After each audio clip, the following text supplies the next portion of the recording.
Hello, আমি Payel. Welcome to my cake making video. আজকে আমি তোমাদের সাথে শেয়ার করব একটা ছোট্ট বেন্টো কেকের ভিডিও, যেটার অর্ডার ছিল আমার মাদার্স ডের দিন। আর এটা একটা সুন্দর বক্স রেডি হবে। তো তোমরা দেখতে থাকো এর ডিজাইনটা কেমন হয়।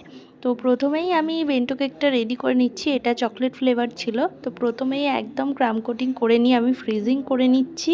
ভালোভাবে ফ্রিজিং হয়ে যাওয়ার পর এটাকে আমি ক্রিম দিয়ে দিচ্ছি। আর এই ছোট্ট কেকটা একটা ছোট্ট খুবই সিম্পল ডিজাইন ছিল। এর জন্য আমি এই কেকের ছোট্ট বক্সটা অফারে দিয়েছিলাম, তো সেখান থেকেই আমি অর্ডার পেয়েছিলাম। আমি এই বক্সে অ্যাড করেছিলাম একটা বেন্টো কেক আর দুটো কাপ কেক, আর সেটাই রেডি করছি। তো বেন্টো কেকটার মধ্যে আমার সানফ্লাওয়ার দিয়ে ডিজাইন ছিল, আর ছোট কাপ কেক দুটো সানফ্লাওয়ারই ছিল। তো আমি সেই দুটোই রেডি করে নিচ্ছি। কেকটা দেখতে ছোট হলেও আর কাজগুলো সিম্পল থাকলেও কিন্তু খাটনি অনেকটা বেশি থাকে, সেটা তোমরা এই ভিডিও দেখলেই বুঝতে পারবে।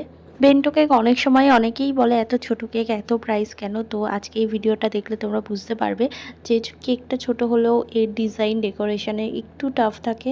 আর তারপর এখানে আমি আমার ছোট কাপ কেক দুটো রেডি করে নিচ্ছি। ভিতরে আমি একটু চকলেট দিয়ে দিয়েছি।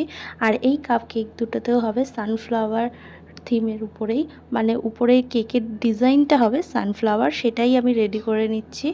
আর এখানে আমি দুটো কালার ইউজ করেছি। দেন আমার সানফ্লাওয়ার দুটো রেডি হয়ে গেছে। এবার আমি বক্সটা হচ্ছে কি রেডি করব। 6 পিসের ছোট কাপ কেকের যে বক্স থাকে সেই বক্স থেকে আমি কেটে নেব। প্রথমে বেন্টো বক্সটা যেভাবে বসাবো সেরমভাবেই আমি কেটে নিয়েছি, সেট করে নিয়েছি। তো এখানে বেন্টো কেকটা আমি ঠিকঠাকভাবে সেট করে নিয়ে দেন বসিয়ে দিলাম বক্সের ভিতরে।